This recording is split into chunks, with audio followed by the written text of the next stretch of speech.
Hi everybody, Dacob here. Welcome back to the Fashion Bunker. I'm wearing the same outfit you've seen me wear a couple of videos ago just because I love it so much. Rediscovering it in my archives. I made it myself. This is Skeletor from the Masters of the Universe. The whole jacket is actually, well, this is a vintage jacket that's been kind of cut. And it's really complicated.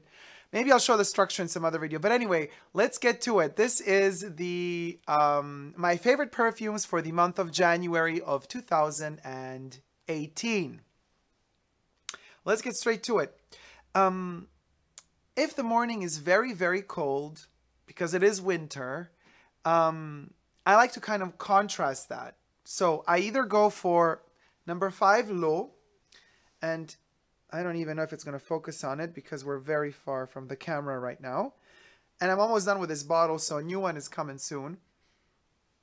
I just love Low. This is kind of, I guess, together with Chance Eau Vive, the only perfume and the only of the two the only flanker together with Eau Vive. So not a perfume in its own, well, it is a perfume in its own right, but it doesn't have its own name. It's a flanker of one of the bigger perfumes that Olivier Polge actually did not mess up. Number 5 Low is amazing. It's incredible. It's fresh and warm at the same time. It makes me hope of sunny winter days, even though they're very cold days. So it contrasts the biting cold in the mornings. I love it. And if I'm really up for combating winter, and I'm going to sneeze, and this is so annoying, guys, because this is a wool jacket, and I have a wool mite allergy. And this one has been in my archive for a while. It's been sealed off in a plastic bag, but it reacts with the body heat. So, I hate my allergies. Anyway, bear with me. Which is really annoying when you have to talk about perfumes, because then the nose just clogs up. So if the day is particularly cold,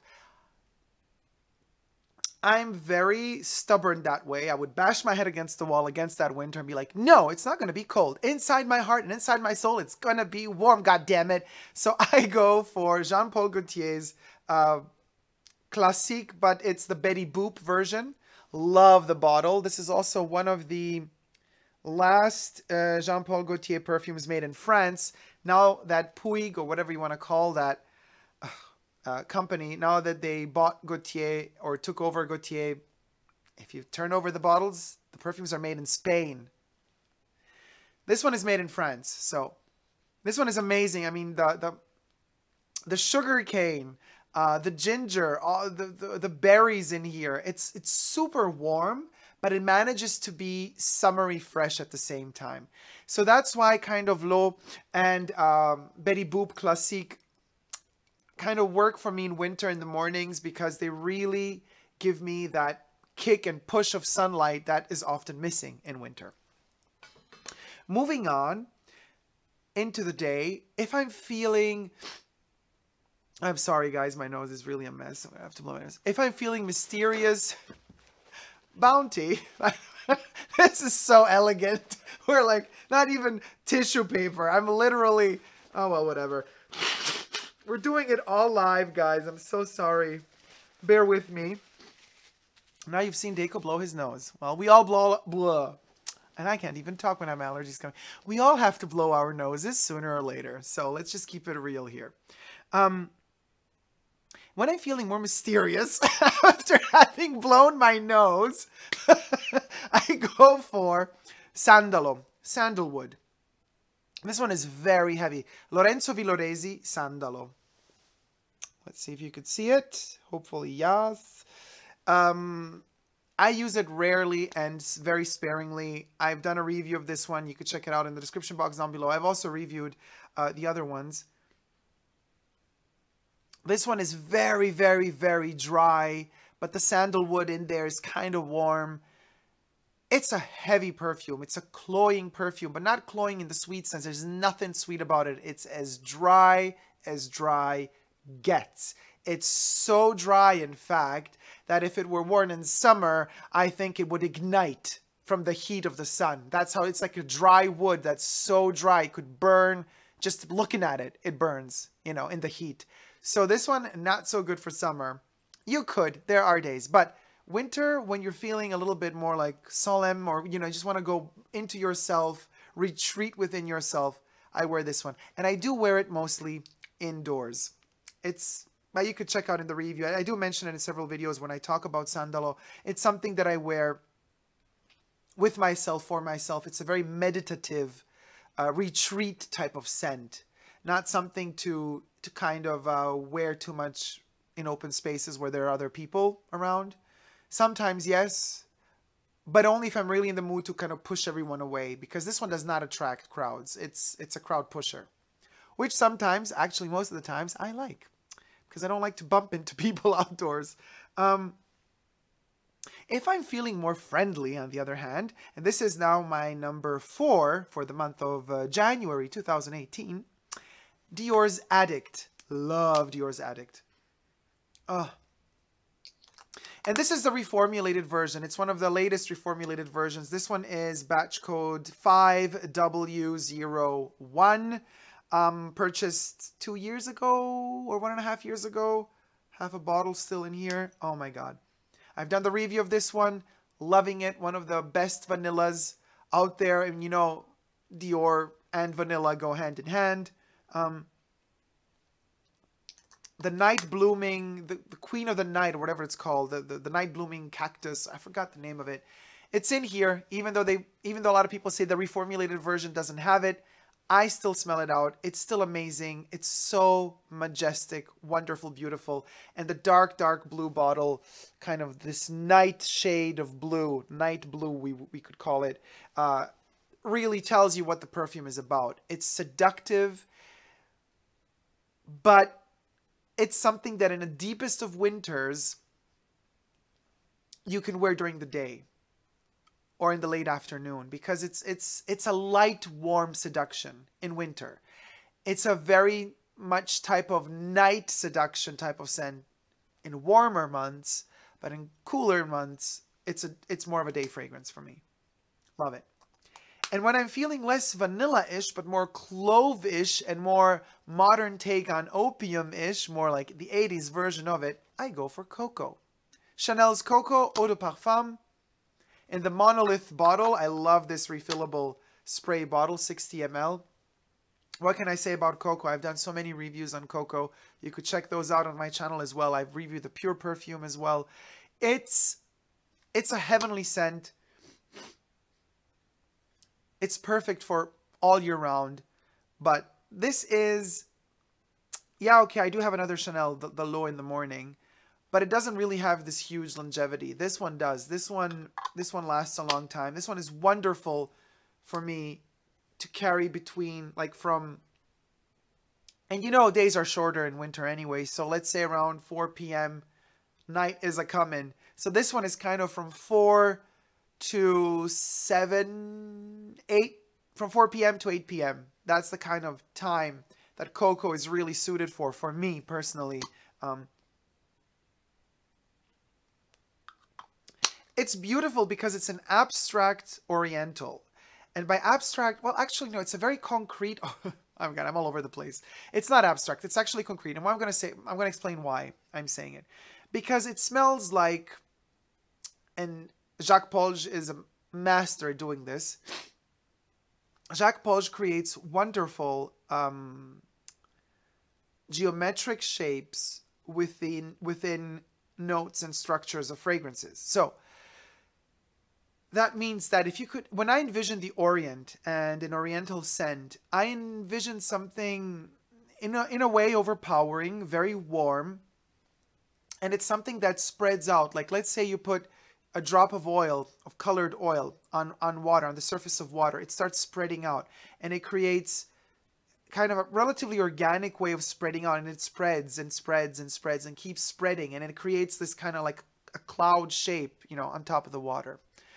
An Oriental fragrance, to me, is something that in the center of the fragrance is usually a heat, a burning flame of a heart. And then as you walk or travel towards the extremities of the fragrance, of an Oriental fragrance, you kind of have this fuzzy, dreamy fade out into other realities, into the reality surrounding you. Not when it comes to Jacques Polge's take on Oriental. COCO has that heat in its heart that I mentioned about other Orientals, as is Shalimar, for example. But unlike Shalimar, COCO, and also unlike opium, maybe a little bit, COCO, because of maybe the aldehydes and the way the aldehydes are structured within it, it creates a geometric spread of the fragrance. So from the heat of the heart, from the flaming, burning central heart of the fragrance, as we go towards the extremities of it, it doesn't fade out into this drop of oil that kind of just dissipates into reality. No, we have these sharp edges everywhere. So it's like a cube of an Oriental, like a square shape, a very geometric square shape. And you really feel that extremity. You feel that you've reached the border of the fragrance and then it's cut off. And that's like the beauty of all Jacques Paul's creations for Chanel, that they're very sober in a very sophisticated way. And that's what makes them so sophisticated, because they know their limits. They know their position in time and space on your body as well. And that's the magic of the Jacques Paul's fragrances, and this magic now within Olivier's reformulations is lost because we're losing that edginess, you know. And this is why I love the Eau de Toilettes from the Les Exclusives range as well, by Jacques Paul, as opposed to the Eau de Parfums that are now available reformulated by Olivier Paul, which are a mess. We've lost that edginess, that geometric. You see, even though it's a very concrete shape, it's a geometric shape, it's still an abstraction for a fragrance. And to have some sort of abstraction of that type within a fragrance is magical to me. You know, it really makes me go bananas in a very good way. So that's that. So these would be 5, right? We're breaking the rules for 2018. We have a 6th one because we said that this one is really good until 6 p.m., say 7 p.m. But what happens at night? In January, my favorite in the middle of the night is Noble Leather by Yves Saint Laurent. Now, I don't know. This one is, because it's so golden, it's really hard. Might not focus on it. But, oh my God, it's so heavenly. And it's heavy, it's dark. There's a plum and saffron in there, leather accords, dry fruits, vanilla, patchouli. Listen, we cannot talk about certain things on YouTube because YouTube censors everything nowadays. So read between the lines here. This is a cheaper version of other things you might do in a club. It's still very expensive and it creates the same effect, but oh boy, it lasts longer and has no side effects. I mean, it's magical. It kills you in summer, mostly. You could pull it off in summer, depending where you are, you know, and what mood you're in. You got to be in a very special mood. But in winter, it's dreamy. It's so dreamy. And the funny thing about this one, we are in winter months. It's super cold at night. This is in a way an Oriental as well. Even though it's supposed to be warm or whatever have you. But this Yves Saint Laurent fragrance has a very cold heart. So it's warm, but it's cool, calm, and collected, and it cuts you like a knife. It's very precise. It's a dagger-like warm scent. It's like a cold knife cutting through you, but you feel the passion as it happens. So it's not something that you want to avoid. You're actually welcoming it in. It's amazing. Wonderful fragrance. Magical. Really. So this is my number 5+1 for the month of January. So guys, I hope you've liked my video and my selection for this month. Please let me know what your favorite fragrances are or were, depending on when you watch this video for the month of January. Thumb up this video if you liked it. And don't forget to subscribe to my channel here on YouTube. I'm also on Instagram, Facebook, Twitter, Snapchat. Super Dacob, all spelled together. What did I want to say? Oh yes, there's another thing. You could also check out, to help out the channel grow, my affiliates link for Amazon. also in the description box down below. Now that's something that helps the channel, because if you do follow that link and then you end up purchasing, you could either follow some of the tips I give you on products I use to film, like the lights I'm using right now, the microphone, the camera I'm using, books on designers I love, what have you, all sorts of things. But you could also, once you follow the link, just go and browse through Amazon and buy whatever you want to buy. Part of the proceeds from the purchase that you have made, so without spending any cent more than you would anyway, kind of go, Amazon thanks me for having sent you there and gives me a percentage. Now, until now, again, some of you have been purchasing, thank you very much, but it's still like Amazon has not paid out a cent yet, because we haven't reached like the threshold, which is like a relatively small threshold, but it hasn't been reached yet because I guess Amazon is greedy too. They're just like cutting the percentages lower and lower. So, but anyway, I guess it's always worth saying because it doesn't cost you nothing. So thank you anyway so much for your support, for your love. And never forget to never give up on love, guys. I shall see you very soon in my next video. Take care. Bye.